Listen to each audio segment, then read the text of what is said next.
खुशबू ना देखो, ऑनेस्टी और इंटीग्रिटी में क्या डिफरेंस बताया था। ऑनेस्टी का मतलब है कि हम कोशिश करते हैं कि समाज की नज़र में, दूसरे की नज़र में कोई गलत काम ना करे। तो दूसरों की नज़र से बचते हुए भले गलत काम कर लेंगे तो कहलाएंगे कि ऑनेस्ट है अभी। ठीक है, दूसरों से छुपाने के कंटेक्स में। तो दूसरों की नज़र में जब हम अपने काम को अच्छे से करने की कोशिश करते हैं, है ना, कोई किसी के साथ चीटिंग नहीं करते। ईमानदारी का मतलब है कि हम किसी के साथ चीटिंग ना करें, ईमानदार कहलाता है। तो दूसरों की नज़र में जब कोशिश रहते हैं समाज की नज़र में बच करके आपका जो है समाज को दिखाने के कंटेक्स में, उसके कंटेक्स में जब हम लोग क्या करते हैं, आपका ईमानदार रहते हैं तो वह ईमानदारी कहलाती है, ऑनेस्टी कहलाती है। लेकिन कोई जब देख ना रहा हो, कोई भी आपको ऑब्जर्व ना कर रहा हो, वैसी स्थिति में भी ईमानदार बने रहना, ये क्या कहलाती है, आपकी जो है सत्यनिष्ठा कहलाती, इंटीग्रिटी कहलाती है ना। जैसे मैंने कई एग्जांपल्स दिए थे कि जैसे रेड लाइट है, तो यदि ट्रैफिक पुलिस खड़ा है तो तब तो हम बकायदा रुक गए और उसके बाद क्रॉस हो गए, तो वो तो इन ऑनेस्टी, चलो रूल का फॉलो किया आपने, रूल के प्रति क्या हो गए, आप ऑनेस्ट हो गए। लेकिन ट्रैफिक पुलिस ना खड़ा हो, रात के 12 बजे हो, कोई नहीं देख रहे हो, ट्रैफिक पुलिस तो है नहीं, कोई और भी नहीं है, खुली रोड है, और उस स्थिति में भी यदि आप रेड लाइट का ग्रीन लाइट होने का इंतजार करते हो तो फिर आप इंटीग्रिटी वाले व्यक्ति कहलाएंगे पर्सनल लाइफ में, है कि नहीं।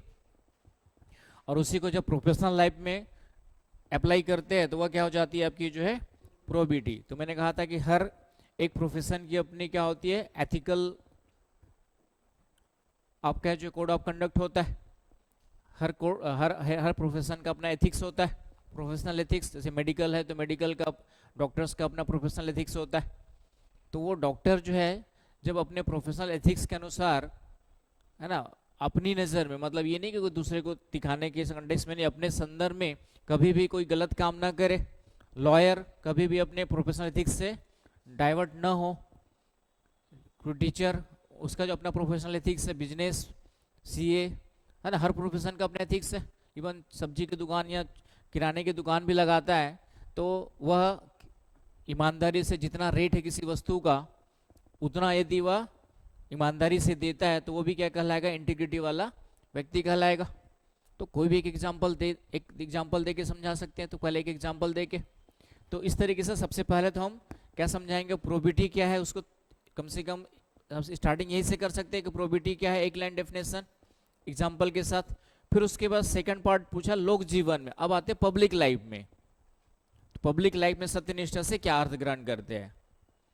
तो पब्लिक लाइफ का मतलब डेफिनेटली पब्लिक लाइफ किनकी होती है ना, जो भी गवर्नमेंट सर्वेंट्स हैं उनकी होती है। गवर्नमेंट सर्वेंट्स का मतलब है कि वो आपका जो है पब्लिक से जुड़े रहेंगे और पब्लिक के कॉन्टेक्स्ट में काम करेंगे।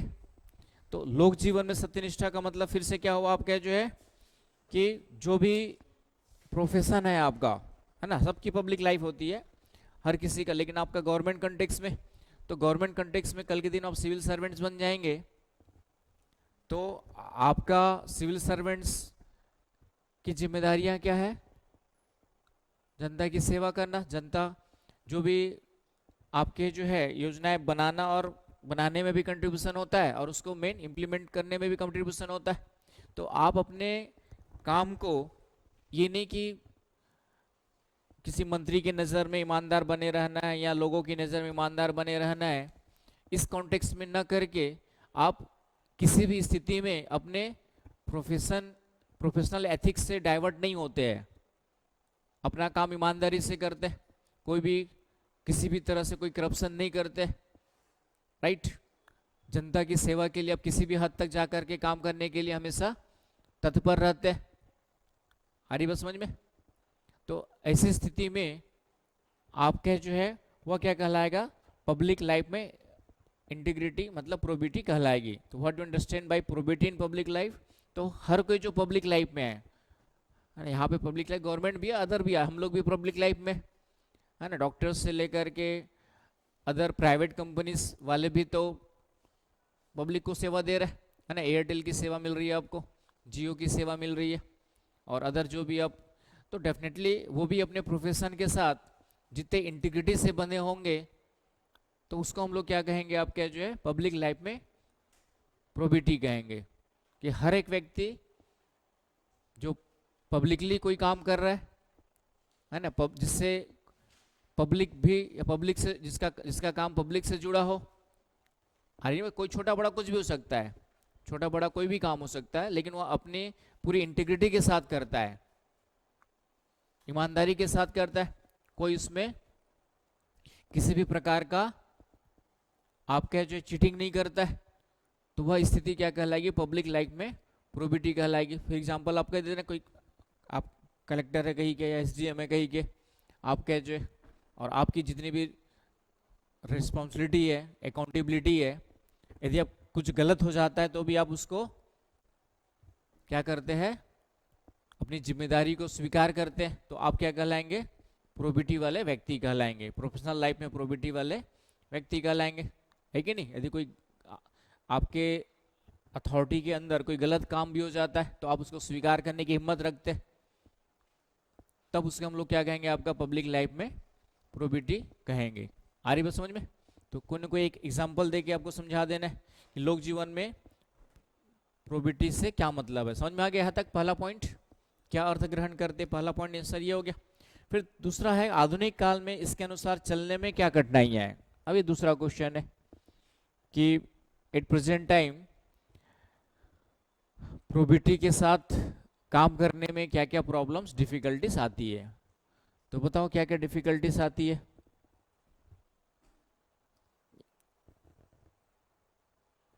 पब्लिक लाइफ में बात कर रहे हैं आप, क्या जो है पर्सनल लाइफ की जरूरत नहीं, यहाँ पे सीधा पब्लिक लाइफ में ही आपको क्या प्रॉब्लम्स लिखवाया था ना मैंने, कि यदि आप इंटीग्रिटी या प्रोबिटी वाले व्यक्ति है तो कुछ समस्याओं का भी सामना करना पड़ेगा, एक तो पर्सनल लाइफ में और दूसरा प्रोफेशनल लाइफ में भी कुछ तो क्या सामना करना पड़ेगा। आप अपने आप को सोचो कि मैं एक ईमानदार ऑफिसर हूँ, है ना, किसी भी स्थिति में कोई भी आपका जो है गलत काम नहीं होने दे रहा हूँ, राइट।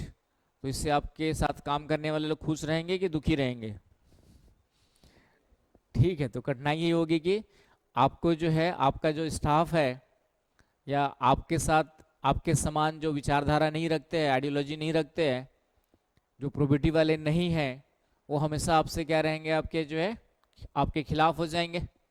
पहली प्रॉब्लम तो ये आएगी ना भाई, है ना। सोचना है आपको, क्वेश्चन को यहाँ पे रटे रटाए नहीं है, थोड़ा सा कॉन्सेप्ट, जो कॉन्सेप्ट दे दिया गया उसी के बेस पे, जरूरी नहीं कि जो एग्जाम क्लास में लिखवाया गया वही याद आए। अब सीधी सी बात, पहली कठिनाई तो यही आती है कि जब आप 100% मोर प्रोबिटी वाले व्यक्ति है तो डेफिनेटली आपके साथ जो काम करने वाले हैं जो प्रोबिटी वाले हो उसमें भी होंगे, वो आपके साथ सहयोग करेंगे, लेकिन जो आपके समान प्रोबिटी वाले नहीं है वो आपके क्या हो जाएंगे, खिलाफ हो जाएंगे, कोशिश करेंगे आपको भी काम करने से रोके, क्योंकि उनका नुकसान होगा, क्योंकि उनका तो पहले से भत्ता पानी बना हुआ है और आपके आते उनका भत्ता पानी बंद हो जाएगा। तो डेफिनेटली वो क्या करेंगे, आपके खिलाफ हो जाएंगे और आपके खिलाफ फिर से कुछ ना कुछ कंस्पिरेसी षड्यंत्र हो गए कि आप यहाँ से जल्दी चले जाए। तो इस तरीके से तो आपके खिलाफ हो जाएंगे, आपको काम करने से रोकेंगे, आपको सपोर्ट नहीं करेंगे। तो इस तरीके से एक टीम के रूप में काम करना आपके लिए क्या हो जाएगा,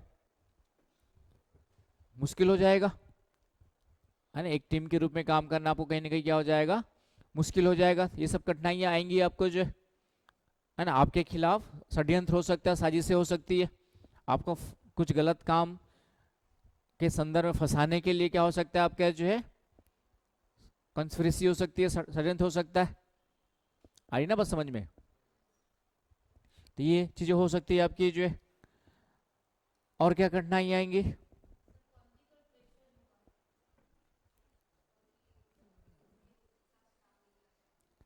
ट्रांसफर्स होंगे, है ना, पॉलिटिकल प्रेशर्स तो होगा। अब उसके हिसाब से प्रोबिटी वाले हैं तो आप तो अपने वैल्यूज से, आपके जो है एथिकल वैल्यूज से डाइवर्ट तो होंगे नहीं, तो पॉलिटिकल प्रेशर रहेगा तो आप में एक तनाव की स्थिति बनी रहेगी और इससे क्या होगा, आपका जो है कॉन्फ्लिक्शंस बढ़ेंगे। मंत्री जो आपका मेन हेड है, आपका मंत्री या जो भी उस रीजन्स के पॉलिटिकल लीडर्स है उसके साथ क्या बढ़ेंगे, आपके कॉन्फ्लिक्शंस बढ़ेंगे। तो इस तरीके से लिख सकते हो कि आपके और पॉलिटिकल जो सिस्टम है उसके बीच में कहीं ना कहीं क्या हो सकता है, आपका कॉन्फ्लिक्शन बढ़ सकता है, क्योंकि वो आपसे कुछ गलत काम करने की उम्मीद करेंगे, दबाव डालेंगे और आप उसको करने से मना कर देंगे, तो कहीं ना कहीं पॉलिटिकल कॉन्फ्लिक्शन क्रिएट होगा आपके और प्रशासक और राजनीति के बीच में, राजनीतिज्ञ के बीच में क्या होगा, आपका संघर्ष उत्पन्न हो सकता है, एक कठिनाई आ सकती है। और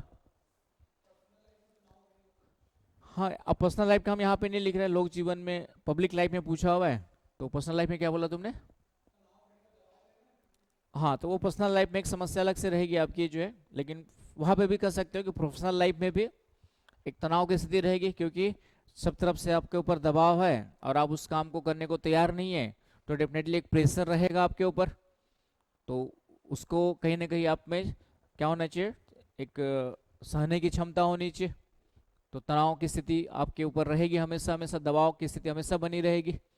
और हाँ, हाँ, प्रमोशन में दिक्कत होगी, है ना, प्रमोशन में दिक्कत होगी आपको जो है, ये समस्या आ सकती है। ट्रांसफर्स होते रहेंगे आपके, है ना, ये समस्या इससे आपकी जो है। और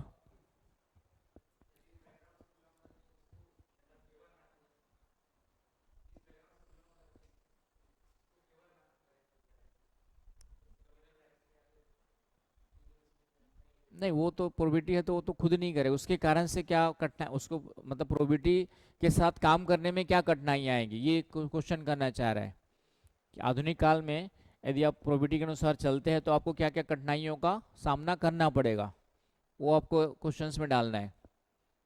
राहुल, समझ में आ रहा है ना क्या क्या पॉइंट्स आएंगे? सोचने और समझने की क्षमता विकसित करनी, रटने की नहीं। हाँ, हाँ, मतलब वही मैंने कहा, टीम वर्क लगभग आ ही गया था, टीम वर्क के रूप में काम नहीं, सब उसके खिलाफ हो जाएंगे, तो एक कहीं ना कहीं, या फिर गुट, जो उनके साथ काम करने वाले प्रोबिटी टाइप के लोग हैं, प्रोबिटी वाले व्यक्ति उनके साथ जुड़ जाएंगे, और जो नहीं है वो उनसे दूर, इस तरीके से वहां पर कहीं ना कहीं आपका गुटबाजी या गुट बनने की संभावना बन जाती है। इस तरीके से ये हो सकता है, पॉइंट वो जो हम लोग डिस्कस कर चुके वही आ जाएगा लगभग। और कोई प्रॉब्लम आएगी पब्लिक लाइफ में यदि आप प्रोबिटी वाले हैं तो? प्रोबिटी वाले हैं तो अब वो तो वही तनाव में डाल ही दिया ना उसको, फिर वही पॉइंट कितना रिपीट करोगे? ये तनाव का मतलब ही है कि आप उसको तनाव, एक कहीं ना कहीं जो है प्रेशर में हमेशा बने रहेंगे, और उसको सहने की क्षमता आपके पास होनी चाहिए, नहीं तो फिर शारीरिक मानसिक उसी के साथ जोड़ सकते हो, समस्या आ सकती है आपके लिए। और इसके अलावा पब्लिक लाइफ में प्रोबिटी के साथ काम करने में क्या समस्या आएगी, बताओ शोभा? है ना, प्रोबिटी ईमानदारी के साथ काम करोगे तो और क्या समस्या आएगी?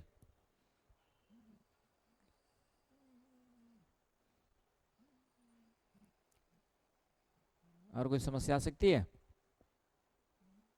ऑफिस में सोचो प्रोबिटी वाले हो, और बाकी आपके साथ जो वाले हैं प्रोबिटी वाले नहीं है, तो और क्या कर सकते हैं आपके साथ? तो ये सब पॉइंट्स आएंगे कठिनाइयों में, है कि नहीं, आप मतलब अच्छे से काम नहीं कर पाएंगे, बाकी कॉन्फ्लिक्शन क्रिएट होगा, ट्रांसफर्स वगैरह होते रहेंगे, प्रमोशन वगैरह में समस्या आएगी, ये सब प्रॉब्लम्स आएंगी आपकी। तो इतना ही लिख, ज़्यादा वर्ड्स नहीं लिख लेते, इसे छोटा ही क्वेश्चन दिया उन्होंने, जानते कि ज़्यादा वर्ड्स नहीं लिख पाएगा, इसलिए उसने एक ही क्वेश्चन के दो पार्ट बना दिए, तो लगभग 100 वर्ड्स का क्वेश्चन होगा आपका जो है कि नहीं?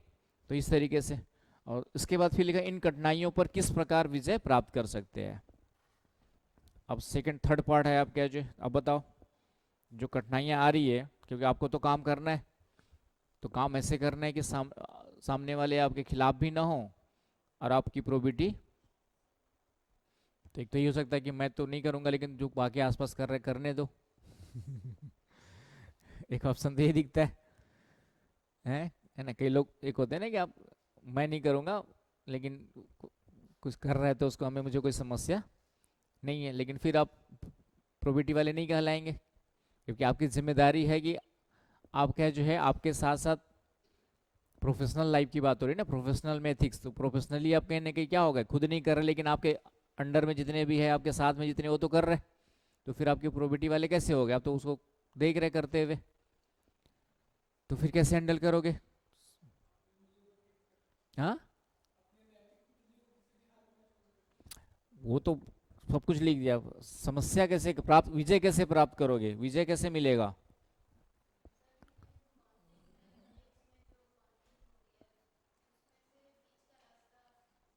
है ना, पहला तो वही आएगा कि बीच का रास्ता नहीं निकालना है, सीधा मोटिवेट करेंगे, उनको भी मोटिवेट करना है कि आपको प्रोबिटी के साथ काम करने में क्या क्या फायदे होंगे उनको भी मोटिवेट कर सकते हैं, उनको भी मोटिवेट करने की ज़रूरत है।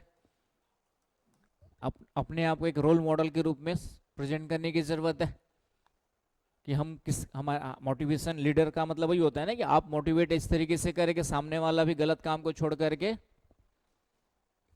ना, जैसे मोदी जी आए एक अच्छे लीडर के रूप में माने जाते हैं, ठीक है, कुछ उनकी पॉलिसीज में मतभेद हो सकते हैं, लेकिन कहीं ना कहीं जो है कुछ चीज़ें तो सुधरी है, स्वच्छता अभियान से लेकर के बहुत सारी चीज़ें हैं।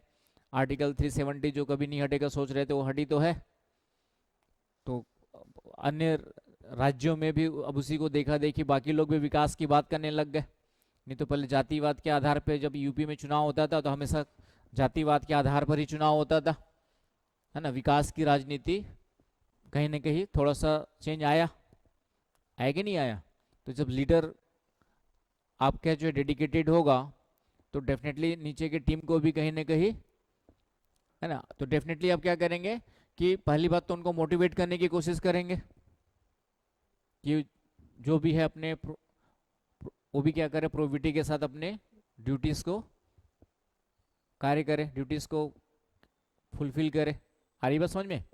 और उसके बाद भी यदि कोई नहीं मानता तो तुरंत जो लीगल एक्शंस बनते हैं, जो भी लीगल और उनके राइट्स उसके अथॉरिटी के अंदर जो भी क्या है आपके जो है उनके पास पावर है उसका पूरा यूज करेंगे, है ना। उनका सस्पेंड करना सस्पेंड करेंगे, कोई कमेटी बैठा के जांच करवानी जांच करवाएंगे, मतलब उनके दबाव में नहीं आएंगे। कहने का मतलब क्या हुआ कि वो आपके प्रॉपर्टी वाले आप है तो तभी है कि आप दबाव में भी काम कर सके, तो किसी भी प्रकार के दबाव में नहीं आएंगे, पहले तो मोटिवेट करेंगे। और यदि उसके बाद भी कुछ लोग मानने को तैयार नहीं है तो डेफिनेटली आपके पावर में, आपकी शक्ति में, आपके पास जो भी अथॉरिटी है उसका पूरा उपयोग करते हुए उन पर क्या करेंगे, एक्शन लेंगे। लीगल जो भी कार्रवाई बनती है, एक्शंस बनते हैं, उसको करेंगे आप क्या जो है, ताकि बाकी लोग भी अपनी जिम्मेदारियों को समझे। यही होता है ना, एक दो को निकाल दो नौकरी से, दो तीन लोग बाकी फिर नौकरी बचाने तो अपने आप सब लाइन पे आ जाते हैं। बस हिम्मत चाहिए होती थोड़ा सा, है कि नहीं, हिम्मत चाहिए होती। तुम लोग भी कल के दिन में जाओगे बहुत सारे विरोध होगा, है ना। जूनियर लोग भी अड़ जाते, कुछ नहीं कर पाओ, कलेक्टर बन गए जो करना कर ले बोलते हैं सीधा। कई लोग ऐसे अखड़ वाले मिल जाएंगे तुमको, ठीक, जो आईएएस बन रहा है, हाँ, जो करना है कर ले, क्या करोगे, सस्पेंड ही तो करेगा आईएएस, है ना। जिसको नौकरी की चिंता नहीं है, जो पहले से करोड़ों बना के रखा हुआ है, ठीक है, सस्पेंड भी कर लेगा तो क्या हुआ, बैंक बैलेंस पड़ा हुआ है हमारा। ये सोच कर कई लोग क्या हो जाता है आपके जो है, कलेक्टर से तो नहीं लेकिन नीचे नीचे एसडीएम एसडीएम को कुछ नहीं समझते कई लोग, नीचे वाले नीचे के जो कुछ आपके ऑफिसर्स होते हैं। तो एनीवे तो कहने का मतलब है कि आप क्या करेंगे, पहला तो मोटिवेट करने की कोशिश करेंगे, उसके बाद भी कुछ लोग नहीं मानते हैं तो उन पर जो भी आपके अथॉरिटी में है, जो भी आपके पावर के अंदर है, आप क्या करेंगे, पूरा लीगल एक्शन लेंगे, है कि नहीं। और क्या करोगे विजय प्राप्त करने के लिए। हाँ, समय समय पे आप जो है उनसे हमेशा बातचीत करते रहो, कन्वर्सेशन चलता रहे, मीटिंग चलते रहे, सेमिनार चलते रहे, है कि नहीं। और उसको जो है कि प्रॉपर्टी के संदर्भ में हमेशा उनके साथ उसके क्या फायदे हैं, उससे जीवन में क्या आप हासिल कर सकते हैं इन सब को, और फिर उनको मोटिवेट करते रहेंगे तो मोटिवेट में ही ये सब पॉइंट्स भी आ जाएंगे। और क्या करोगे, अब सोचो भाई, इसमें रटने वाला कुछ भी नहीं है कि हाँ, यदि कोई अच्छा काम करता है तो उसको इंसेंटिव्स दे करके मोटिवेट करते रहेंगे, है ना, प्रोत्साहन करते रहेंगे।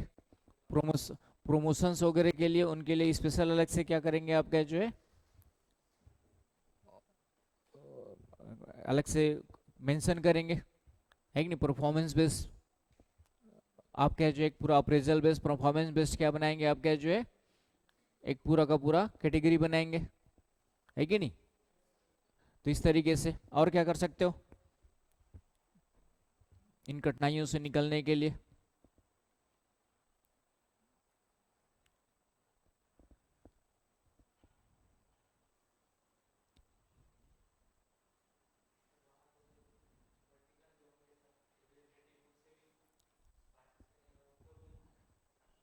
हाँ, मतलब संघर्ष, हाँ देखो, समझना तो कोई भी नहीं है, नेता नेता को समझाना इतना आसान काम तो है ही नहीं है।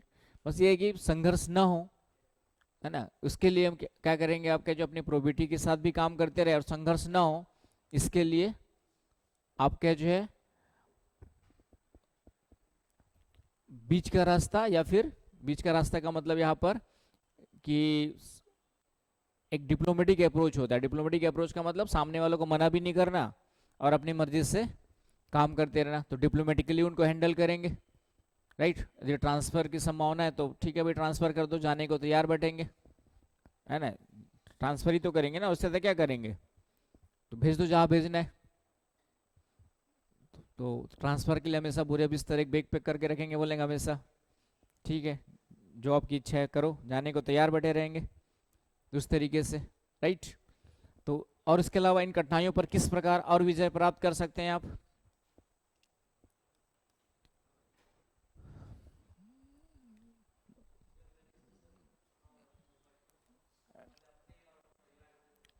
हाँ वो सब तो आ ही जाएंगे, हाँ वो तो है ही आपके जो है, मतलब पब्लिक लाइफ में जैसे आपके टीम के साथ काम, टीम वाले जो उनको ही प्रमोट करना है, तीन सब दो तीन पॉइंट आपको दे देना है कि आप क्या जो है किस प्रकार से विजय प्राप्त कर सकते हैं। तो इन्हीं पॉइंट्स को लेकर के आपको क्या करना है, मतलब कि तो अपने आप को रोल मॉडल के रूप में उनके साथ मोटिवेशन, और नहीं होता है तो जहाँ पे लगता है कोई गलत काम कर रहा है तो उसके लिए जो भी लीगल एक्शन है तुरंत ले करके कार्रवाई, तो उससे क्या होगा, वे अन्य लोग भी क्या हो जाएंगे, फिर सतर्क हो जाएंगे, है कि नहीं। यदि कोई काम करने को मना करता है तो उसके अगेंस्ट भी कार्रवाई करेंगे, राइट।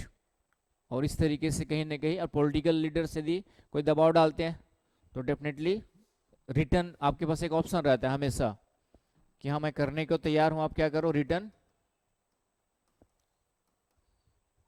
जब भी कोई आपके दबाव डाले तो आपके पास एक ऑप्शन रहता है कि रिटर्न में देकर, रिटर्न में दीजिए आप, मैं करने को तैयार हूँ, जो भी आप बोल रहे हैं मैं करने को तैयार हूँ, आप रिटर्न दे दीजिए। और रिटर्न कोई देगा नहीं जब कलम फंसेगी उसकी, जो खुद की जो। तो इस तरीके से आप क्या क्या करेंगे, उनको हैंडल करेंगे। यदि कोई दबाव डालता है किसी गलत काम को करने के लिए तो सीधा बोलना है कि आप रिटर्न में दीजिए मुझे, मैं करने को तैयार बैठा हूँ। और उसके बाद प्रोबिटी के कारण से जो भी यदि कोई कंसिक्वेंसेस है, ट्रांसफर वगैरह, सबके लिए तैयार बैठे रहना है आपका जो।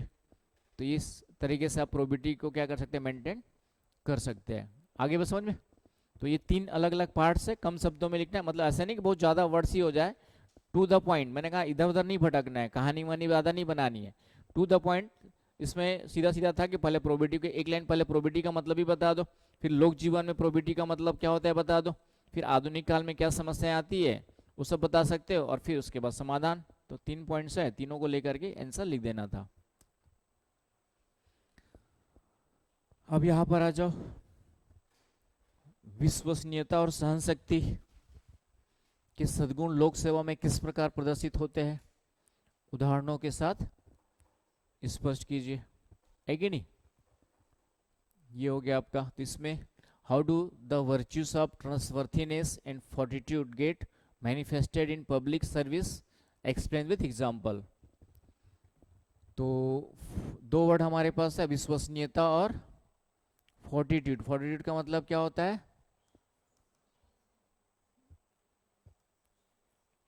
सहन शक्ति, टॉलरेंस के कंटेक्स में दिया हुआ है। हालांकि टॉलरेंस का मतलब सहिष्णुता अलग है, सहन शक्ति अलग है आपका जो है। तो पहले तो दोनों को एक एक लाइन डिफाइन करो। ट्रस्टवर्थीनेस, विश्वसनीयता का मतलब क्या होता है ना। वर्च्यू तो बता ही दिया था। सद्गुण का मतलब क्या होता है ना, अच्छे गुणों का समूह, है ना, group of some good values, उसको हम लोग क्या कहेंगे, आपका सद्गुण कहते हैं, है कि नहीं। सद्गुण का मतलब अच्छे वैल्यू, अच्छे मूल्य, मूल्य तो ऐसे पॉजिटिव संदर्भ में ही लिए जाते हैं, तो अच्छे मूल्यों के समूह को, उसको हम लोग क्या कहेंगे, सद्गुण कहेंगे। सद्गुण तो इसी के साथ जुड़ा हुआ है। ये दो सद्गुण जो है, ट्रस्टवर्थीनेस एंड फोर्टिट्यूड। तो ट्रस्टवर्दी, विश्वसनीयता का मतलब क्या होता है, ट्रस्टवर्थीनेस का मतलब क्या हुआ, विश्वसनीयता। ट्रस्टवर्थीनेस मतलब आपके ऊपर कोई विश्वास करे, हाँ, है ना, कि आपके ऊपर कोई, तो आपके ऊपर विश्वास कब किया जाएगा? जब आप वैल्यू वाले व्यक्ति होंगे, प्रोबिटी वाले व्यक्ति होंगे, इंटीग्रिटी वाले व्यक्ति होंगे, आप मूल्यों के अनुसार चलने वाले व्यक्ति होंगे, किसी भी स्थिति में अपने एथिकल वैल्यू से डाइवर्ट नहीं होने वाले व्यक्ति होंगे, है कि नहीं? तभी तो आप क्या कहलाएंगे? विश्वसनीयता वाले व्यक्ति कहलाएंगे। तो ट्रस्टवर्थीनेस का मतलब क्या हुआ आपका? जो है कि किसी भी स्थिति में अपने एथिकल वैल्यूज से डाइवर्ट न होना और पूरे इंटीग्रिटी के साथ, प्रोबिटी के साथ अपने कर्तव्यों का निर्वहन करना, जिससे पब्लिक की नज़र में, समाज की नज़र में आप क्या होते हैं? आपके जो है एक विश्वसनीय व्यक्ति बनते हैं। ट्रस्टवर्थीनेस आपका क्या होता है? एक दिन में नहीं बनता, ट्रस्ट बनने में टाइम लगता है। तो आपको जो है कहीं ना कहीं क्या करना होता है? आपका जो पूरे ethical values, ethical integrity, probity, इन सब के साथ अपने कर्तव्यों का पालन करना होता है, तब जाकर के विश्वसनीयता बनती है, राइट? तो ट्रस्टवर्थीनेस का मतलब दूसरों की नज़र में आपका क्या हो? ट्रस्ट हो, दूसरे आप पर पूरी तरह से क्या करते हो? आपका जो है ट्रस्ट करते हो, तो वह विश्वसनीयता की स्थिति कहलाती है कि नहीं?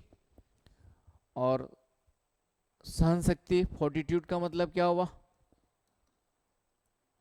है ना, फोर्टिट्यूड का और कोई मतलब है यहाँ पे इंग्लिश में, हिंदी में? हिंदी में वो कभी कभी गूगल पेपर बनाने वाले भी, हाँ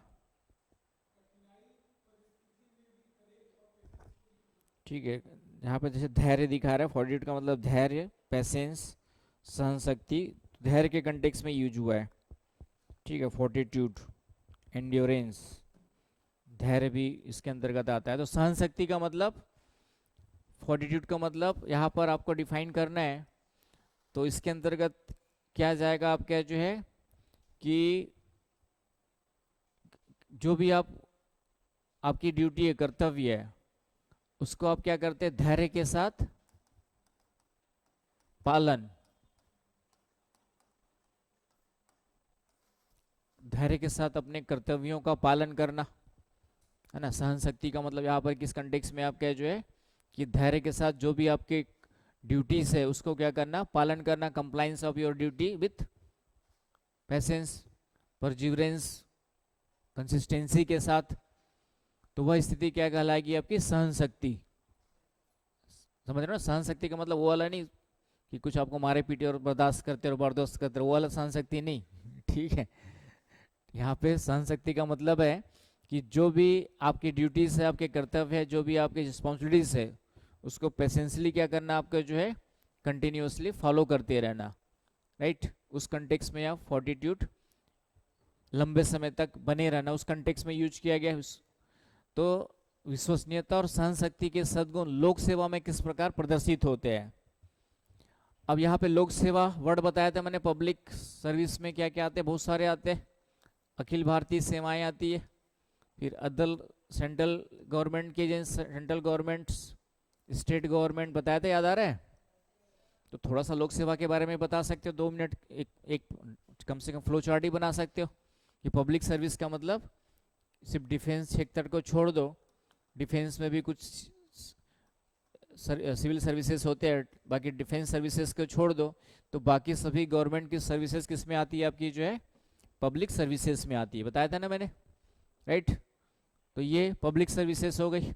तो ये किस प्रकार प्रदर्शित होती है? विश्वसनीयता और सद्गुण के उदाहरणों के साथ स्पष्ट कीजिए। अब आपको बताना है तो किस प्रकार से जो है मैनिफेस्ट होती है, बताओ।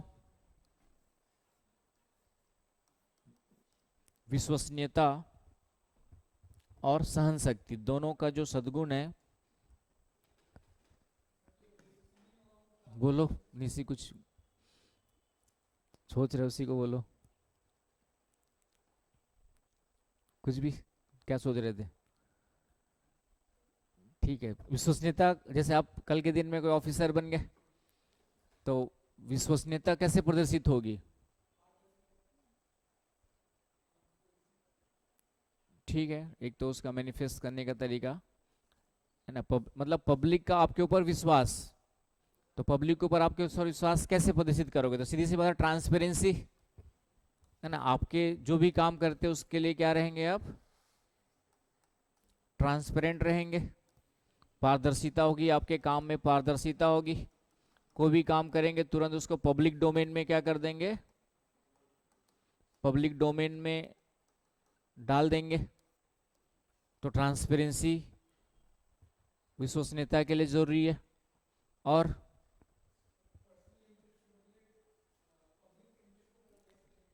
ठीक है, तो आपका जो है ट्रांसपेरेंसी के साथ दूसरा अकाउंटेबिलिटी, जवाबदेहिता, कि कोई भी काम करेंगे उसके लिए स्वयं क्या करते रहेंगे? आपका रिस्पॉन्सिबिलिटी लेते रहेंगे, अच्छा हो चाहे गलत हो। यदि कोई बाई मिस्टेक गलत भी हो जाता है तो सामने आकर के उसकी जवाबदेही लेने की हिम्मत, अकाउंटेबिलिटी लेने की हिम्मत आप में रहेगी, तो आपके ऊपर पब्लिक का विश्वास क्या होगा? बढ़ेगा, है कि नहीं?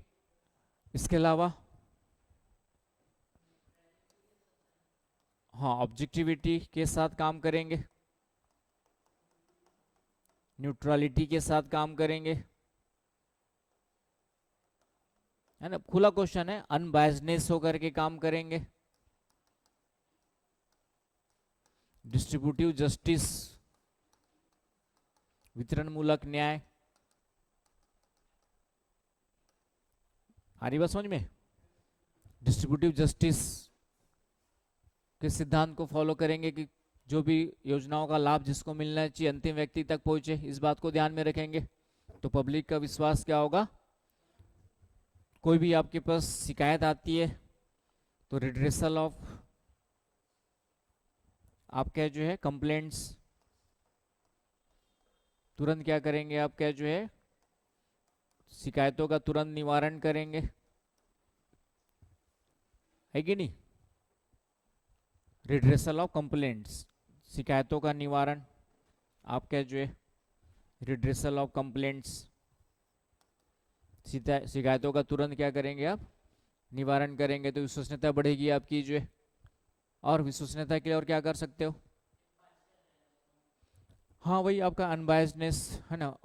लोक सेवा है तो पॉलिटिकली क्या रहेंगे? नॉन पार्टिसनशिप आपका जो है कि नहीं? इम्पार्शलिटी एंड नॉन पार्टिसनशिप दोनों आ जाएंगे।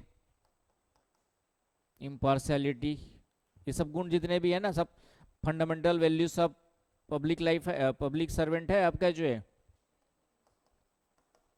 इम्पार्शलिटी, नॉन पार्टिसनशिप, कि आप किसी भी पार्टी से संबंधित नहीं होंगे, तो लोगों का विश्वास क्या होगा आपका जो है ना, निष्पक्षता और राजनीतिक रूप से तटस्थता, है कि नहीं?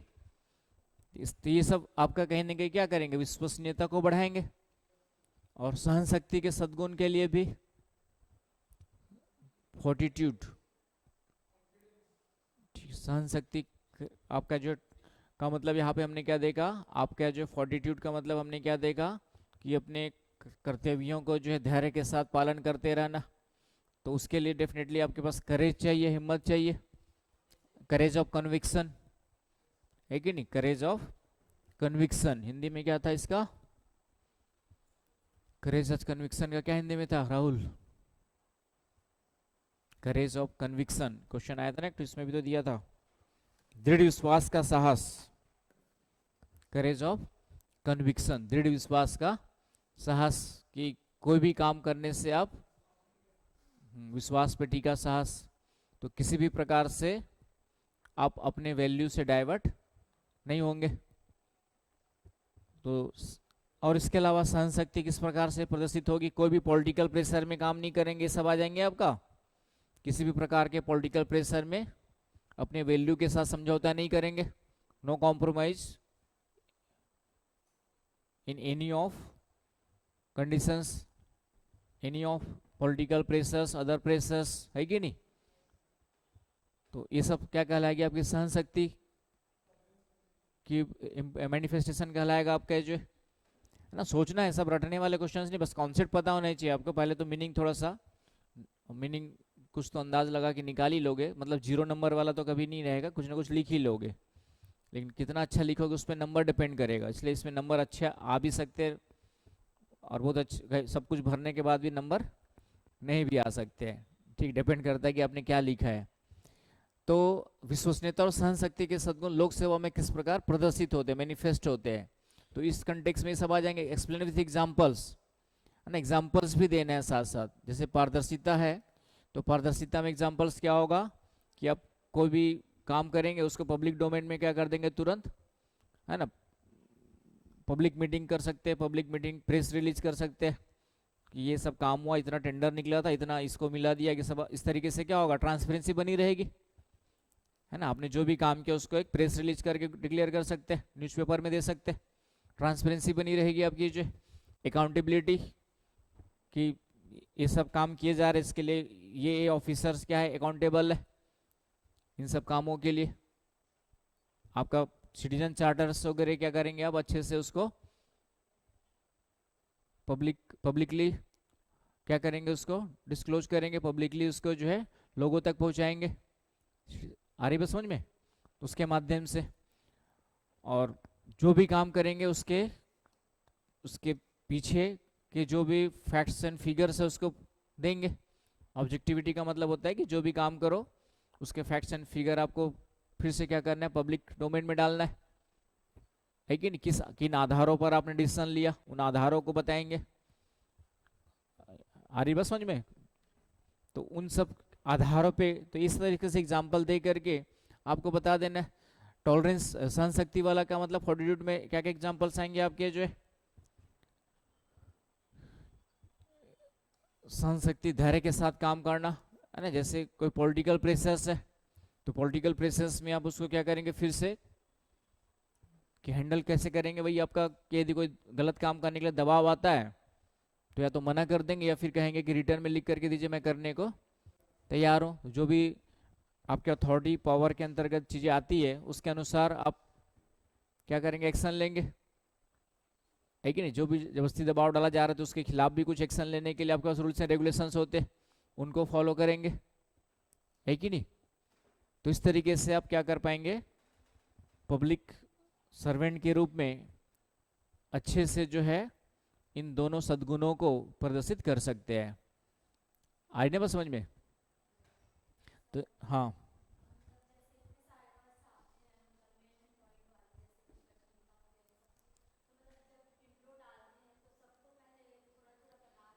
हाँ एक लाइन तो पहले पहले तो बता ही देंगे कि उसका मतलब क्या होता है, क्योंकि बिना डिफाइन किए हुए उसको आप इंटरलिंक कैसे करेंगे। तो विश्वसनीयता क्या, मैंने कहा ना, विश्वसनीयता का मतलब क्या होता है, अर्थ बता दो एक लाइन। सहनशक्ति का अर्थ क्या होता है, फिर उसके बाद क्वेश्चन पूछा हुआ कि ये दोनों एक प्रकार के सद्गुण है, पहले लिख दिया। तो इन दोनों सद्गुणों का पब्लिक सर्विसेज में मैनिफेस्टेशन कैसे होता है, मतलब हम कैसे जो है प्रदर्शित होगा कि आप विश्वसनीय व्यक्ति बनोगे या नहीं बनोगे, पब्लिक आप पे विश्वास कैसे करेगी, है ना, सहन शक्ति वाले हो या नहीं हो, ये कैसे मैनिफेस्ट हो रहा है, उन पॉइंट्स को सोच करके यहाँ पे लिखना था, है कि नहीं। तो कोई भी टर्म्स आता है तो पहले उसको तो डिफाइन कर दो एग्जाम्पल के साथ में। सबको पहले एक बार थोड़ा सा डिफाइन कर ही दो, तो उससे आपको जो है एक आइडिया सामने वालों को समझ में आ जाएगा कि आपको कॉन्सेप्ट क्लियर है। उसके बाद फिर उसका कहाँ पे एप्लीकेशन है, उस कंटेक्स्ट में जो दिया है। फिर से आपका जो है नेक्स्ट है, क्या कारण है कि निष्पक्षपातीयता को लोक सेवाओं में विशेषकर वर्तमान राजनीतिक संदर्भ में आधारभूत मूल्य समझना चाहिए। अपने उत्तर के उदाहरणों के साथ सुस्पष्ट कीजिए। इम्पार्शियलिटी बताया था, आप लोग को पढ़ाया था अच्छे से। Foundational values in public services, right. क्या कारण है कि निष्पक्षपातीयता को लोक सेवाओं में विशेषकर वर्तमान सामाजिक राजनीतिक संदर्भ में आधारभूत मूल्य के रूप में समझना चाहिए। तो फिर से यहाँ पर फंडामेंटल वैल्यूज से शुरुआत कर सकते हो कि there are some fundamental values for public servants, public services. बहुत सारे बताए थे मैंने, 3-4 वर्ग, एक 2 3। तो क्वेश्चन में क्या होता है कि कुछ चीज़ें आप अपनी स्मार्टनेस शो कर सकते हो। तो यहाँ पे स्टार्ट कर सकते हो फंडामेंटल वैल्यूज को, एक लिस्ट बनाए थे हमने, क्लास 1 क्लास 2 वर्ग 1 वर्ग 2, कई सारे लिस्ट बनाए थे, अदर्स करके याद आ रहा है। उन पूरे का नाम भी लिख सकते हो, क्योंकि यहाँ पे फंडामेंटल वैल्यूज वर्ड यूज किया हुआ है। आधारभूत मूल्य समझना चाहिए। तो पहले एक लाइन डिफाइन कर दो, आधारभूत मूल्य का मतलब क्या होता है, बताया था मैंने आप लोग को कि लोक सेवाओं में आधारभूत मूल्य का मतलब वे मूल्य जो किसी भी पब्लिक सर्वेंट के लिए क्या किए जाते हैं, एक्सपेक्ट किए जाते हैं, अपने कर्तव्यों को, कार्यों को अच्छे से इंटीग्रिटी के साथ, ईमानदारी के साथ निर्वहन कर सके। उन सभी वैल्यूज को हम लोग इसमें रखते हैं, फाउंडेशनल वैल्यूज कहते हैं। जाके नोट्स पढ़ना। मैंने कहा ना टेस्ट का मतलब ये नहीं कि टेस्ट दो और गायब हो जाओ, घर जाके एक बार फिर से उस क्वेश्चन का आंसर देखो, उस नोट्स को उठाओ, टॉपिक को उठाओ, दोबारा पढ़ो, लिखा है जो भी सही गलत जो भी लिखा हो भूल जाओ, और जाके इस क्वेश्चन को फिर अब जाके आपको क्या करना चाहिए था कि जाके पढ़ना चाहिए था आधारभूत मूल्य, उसको तो कभी भूलोगे नहीं आप कि आधारभूत मूल्य। लेकिन आप लोग क्या करते हो, टेस्ट दिए छोड़ दिए, घर जाके उसके बाद पेपर देखते ही नहीं दोबारा, चाहे प्रीलिम्स हो चाहे मेंस हो, हर क्वेश्चन का आंसर फिर उस क्वेश्चन का जो टॉपिक है उसको जाके एक बार दोबारा पढ़ो, रिवीजन करो, और उसके बाद फिर सोचो कि इसका आंसर क्या होना चाहिए। ऐसा करते हो? ठीक है। प्रीलिम्स में मैंने कहा प्रीलिम्स का टेस्ट दे करके, मार्क्स देख करके पेपर नहीं छोड़ देना है, उसके एक एक क्वेश्चन को क्या करना है, एनालिसिस करना है कि सही हुआ तो सही क्यों हुआ, और गलत हुआ तो क्यों गलत हुआ, और जो यहाँ से गलत हुआ उन टॉपिक को फिर से रिवाइज करना है। कर रहे हो? तभी जो है पास हो पाओगे, क्योंकि गलतियां तभी तो सुधरेंगी, तो फिर अगली बार फिर वही गलती करोगे तो फिर टेस्ट का क्या फायदा है। तो एक टेस्ट पेपर का मतलब ही वही होता है कि जो भी टॉपिक्स, हर क्वेश्चंस को एनालिसिस करो। यदि मान लो क्वेश्चन नंबर 1 आपसे सही हो गया, आपका हो सकता है तुक्के में सही हो गया, तो एक बार जाके देखो कि हाँ ये क्वेश्चन नंबर 1 के बारे में पूरी इंफॉर्मेशन आपको पता है कि नहीं है। नहीं है तो उस पॉइंट, उस टॉपिक को उठा करके पढ़ो। फिर क्वेश्चन नंबर 2 देखो, पहले जितने गलत हुए पहले उसको देख लो। चलो मान लेते हैं कि आपके 100 क्वेश्चंस में जितना आपने अटेम्प्ट किया था, है ना, मान लिया 75 अटेम्प्ट किया, 25 अटेम्प्ट नहीं किया, तो सबसे पहला काम करो 25 जो नहीं आते आपको क्वेश्चंस, उन 25 टॉपिक को जा करके रिवाइज करो, क्यों नहीं आते। फिर इनमें से जो गलत हुए उन टॉपिक को, क्योंकि गलत हुए इसका मतलब कि अभी तैयार नहीं हो टॉपिक, उनको जा करके फिर से रिवाइज करो, और उसके बाद जो सही हो गया है उसको भी एक बार नजर मारो कि इसमें कुछ ऐसी चीजें तो नहीं है जो मुझे नहीं पता थी लेकिन मैंने तुक्के से सही कर दिया हो। तो तब जाके टेस्ट का फायदा होता है। आ रही बात समझ में? तो ये जब तक काम नहीं करोगे, टेस्ट चाहे हजारों इंडिया के टेस्ट दे दो, कोई फायदा नहीं होगा, क्योंकि कमियां दूर कैसे होंगी, कमियां तभी दूर होंगी आपकी जो है। लेकिन यहाँ पे बच्चे लोग आते हैं, कुछ तो बिना पढ़ाए आते टेस्ट देने के नाम से, तो उस टेस्ट का कोई फायदा नहीं। जब पढ़ाई नहीं तो टेस्ट देने से क्या मतलब, तुक्का मार के जाओगे, तो टेस्ट देने कोई मतलब ही नहीं है। पढ़ करके टेस्ट दिया आपने, तो फिर उसके बाद ये वाला काम करो, पूरा एनालिसिस करो, दूसरे दिन जा करके, उसी दिन जा करके कि 25 क्वेश्चन आपने अटेम्प्ट नहीं किया तो डेफिनेटली नहीं आते, तभी अटेम्प्ट नहीं किया, तो इसका मतलब टॉपिक अभी आपका तैयार नहीं है, वहाँ पे जो पूछना चाह रहा है आपको पता नहीं है, तो उसको जाके फिर से, तो खुद से नहीं समझ में आता तो फिर टीचर्स की हेल्प लो। ये जब तक काम नहीं करोगे, यूपीएससी पास करना बहुत आसान भी है और कठिन भी है ना। आसान जिस तरीके से हम लोग आपको बता रहे उस तरीके से काम करोगे तो आसान हो जाएगा, और नहीं करोगे तो फिर कठिन ही कठिन है। आई ना बस समझ में? और बस थोड़ा सा मैंने कहा कि हड़बड़ी वाला काम नहीं कर रहे हैं, हड़बड़ी वाला काम करोगे तो यूपीएससी नहीं है। ये आराम से रिलैक्स होकर के पढ़ने वाला, तैयार करने वाला, और पेशेंस रखे हो, लेकिन उसके बाद भी ठीक से काम नहीं करे तो भी प्रीलिम्स नहीं निकलेगा, मेंस नहीं निकलेगा। तो उसके लिए फिर मैंने वही कहा ना कि इस तरीके से टेस्ट दे करके लिखो। और अभी भी कितने लोग जा करके लिख रहे हो, जिसका सिलेबस हो गया डेली 1-2 क्वेश्चन लिखने का आदत डालो टाइम निकाल के। इतना आसान नहीं है, मुझे मालूम है, आलस आती है लिखने में, हम भी उसी चरण से गुजरे हैं। लेकिन जो लिख रहा है डेली वही हम में, और हम नहीं बन पाए और हमारे साथ वाले बन गए, उसमें इतना ही अंतर था। वो डेली जा करके कुछ ना कुछ आलस नहीं करते, लिख लेते थे, और हम तुम लोग के टाइप का शुरू में आलस करते थे। तो ये थोड़ा सा आलस नहीं करना है। तो यहाँ पर स्टार्टिंग सबसे बेस्ट यहाँ से हो सकती है आपकी जो है कि लोक सेवाओं में आधारभूत मूल्य का मतलब क्या होता है। लोक सेवाओं में आधारभूत का अर्थ क्या होता है ये मैंने आपको बताया था, और इसके आधारभूत मूल्य कौन कौन से होते हैं, फंडामेंटल वैल्यूज कौन कौन से होते हैं, इसकी एक पूरी लिस्ट बनवा दी थी, है ना, आपके सिलेबस में भी दिया हुआ है। तो कम से कम इतना लिख देंगे पहले तो, ये 25-50 वर्ड मान लेते, 25 वर्ड ही हो गए, 25 से 50 वर्ड हो गए आपके। तो फंडामेंटल वैल्यू समझ में आ गई। उसी में एक वैल्यू कौन सी दिया था हमने, जो है इम्पार्शलिटी और नॉन पार्टिशनशिप, दो एक साथ पढ़े थे लगभग आपके जो। तो उसी में से एक वैल्यू कौन सी थी, निष्पक्षपातीयता थी आपके जो।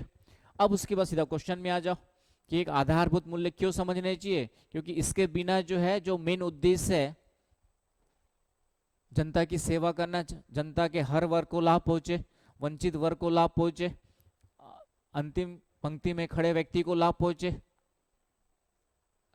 है ना, देश का विकास हो, सामाजिक आर्थिक सांस्कृतिक विकास हो, तो ये लक्ष्य हासिल कर पाओगे क्या? अब निष्पक्षता के साथ काम नहीं करोगे तो कुछ विशेष वर्ग, कुछ विशेष लोगों को फायदा पहुंचाओगे, तो कुछ विशेष वर्गों का ही क्या होगा, आपका उत्थान होगा, कुछ विशेष वर्गों का ही विकास होगा, जो दलित वर्ग, पिछड़ा वर्ग, वंचित वर्ग, वो तो इसलिए आपको क्या करना है, किसी भी धर्म, जाति, पॉलिटिकल सपोर्ट, किसी भी आधार पे काम ना करके आपको ऑब्जेक्टिविटी के साथ, निष्पक्षता पूरा बताया था ना, उसमें क्या क्या आता है, ऑब्जेक्टिविटी आएगा, ऑब्जेक्टिविटी प्लस न्यूट्रलिटी, ये दोनों वर्ड आते हैं ना भाई, जहां तक है कि नहीं, ऑब्जेक्टिविटी प्लस न्यूट्रलिटी के साथ काम करना है, तो तभी जाकर के आप क्या कर पाएंगे। तो इसलिए अपने उदाहरणों के साथ सुस्पष्ट कीजिए, लिखा हुआ है। तो इसलिए फंडामेंटल वैल्यूज है कि जब तक हम निष्पक्षता को नहीं करेंगे तो सभी वर्गों का विकास नहीं कर पाएंगे, है ना, महिला वर्ग, पुरुष, आपका वंचित वर्ग, जो भी है। एग्जाम्पल यहाँ पे आप क्या देंगे, आपको उदाहरणों के साथ सुस्पष्ट कीजिए, लिखा हुआ है। कोई योजना लागू हुई, है ना, योजना का उद्देश्य है समाज के सभी वर्गों को लाभ पहुंचाना, लेकिन आप कुछ विशेष वर्गों को, विशेष जाति धर्म वाले लोगों को क्या करते हैं, प्रोविजन, आपका फायदा पहुंचाते हैं, तो उसका जो मेन उद्देश्य सभी वर्गों को फायदा पहुंचाना हो पाएगा कि नहीं हो पाएगा। तो उसके लिए आपको ऑब्जेक्टिविटी और निष्पक्षता के साथ क्या करना पड़ेगा, न्यूट्रलिटी के साथ काम करना पड़ेगा, तटस्थता के साथ काम करना पड़ेगा, है कि नहीं, तभी उस योजना का लाभ सभी को प्राप्त होगा, है कि नहीं। फिर पॉलिटिकल पार्टीज 5 साल में चेंज होती रहती है, यदि आप पॉलिटिकल कॉन्टेक्स्ट में भी न्यूट्रल नहीं है तो डेफिनेटली पार्टी चेंज होते रहेगी, तो आपके जो ऑब्जेक्टिव से उद्देश्य भी क्या होते रहेंगे, चेंज होते रहेंगे। तो इसके लिए आपको क्या रहना पड़ता है, नॉन पार्टिशनशिप के साथ, निष्पक्षता के साथ काम करना पड़ता है कि नहीं, तो अभी जाकर के आप क्या कर पाएंगे, क्योंकि वो तो 5 साल में पार्टी आते जाते रहेंगी, लेकिन आप कंटिन्यूसली लोगों के साथ जुड़े रहते हैं, तो आपको पता है कि कब कहाँ किसको किस प्रकार की जरूरत है, तभी आप अच्छे से योजनाओं को क्या कर पाएंगे, लागू कर पाएंगे। आई ना बस समझ में। तो इन्हीं पॉइंट्स को डालना है आपको, जो है कि विशेषकर वर्तमान सामाजिक राजनीतिक संदर्भ में, क्योंकि वर्तमान में समाज क्या है, वर्तमान में समाज बटा हुआ है, जाति धर्म पता नहीं क्या क्या आधार पे पूरा बटा हुआ है समाज जो है। तो ऐसी स्थिति में आपको निष्पक्षता के साथ काम नहीं करेंगे तो समाज का सर्वांगीण विकास हो पाएगा क्या, समावेशी, ये सब भारी भारी शब्द यूज करते रहना, समावेशी विकास के लिए जरूरी है, इंक्लूसिव ग्रोथ के लिए। समावेशी विकास तभी होगा ना जब आप निष्पक्षपातीयता के साथ क्या करेंगे, है ना, ये सब टर्म्स भी भारी भारी यूज करना ताकि लगे कि हाँ ठीक ठाक पढ़ लिख करके आए हो, है ना। समावेशी विकास वर्ड आ जाएगा यहाँ पर, सतत विकास,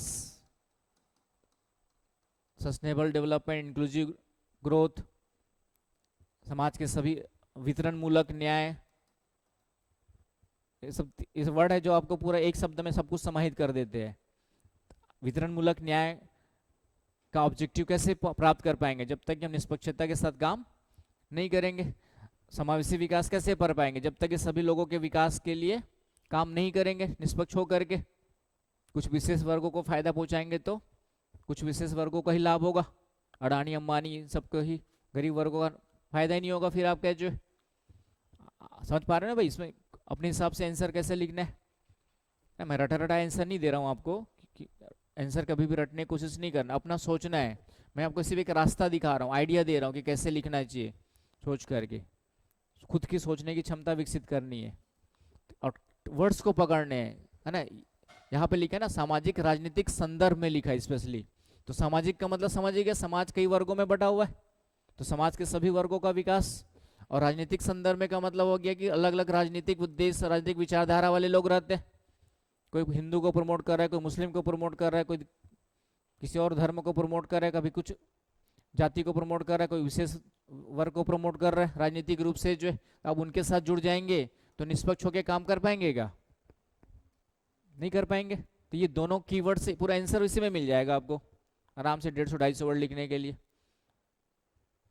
शब्दों को यही से पकड़ेंगे तो वही से आंसर भी, और वही से निकालना भी है, तभी वो एग्जैक्टली क्वेश्चन का जो आंसर इसी में से मिलेगा, तभी वह आंसर चेक करने वाला आपको मैक्सिमम नंबर देगा। आगे बस समझ में। तो इस तरीके से आपको काम करना है। तो कल वाला आंसर लिखे आप लोग, जमा कर देना, है ना। ये वाला क्वेश्चन था आपका कल का, हमने डिस्कस किया था। तो इसको कितने लोगों ने लिख लिया? बस 3-4, सब लोग जमा कर देना, ठीक है। और जो नहीं लिखे है लिखो, कुछ कुछ सोचो। कल आया नहीं थे अनुष्का, और जो कहा के चलेगी श्वेता।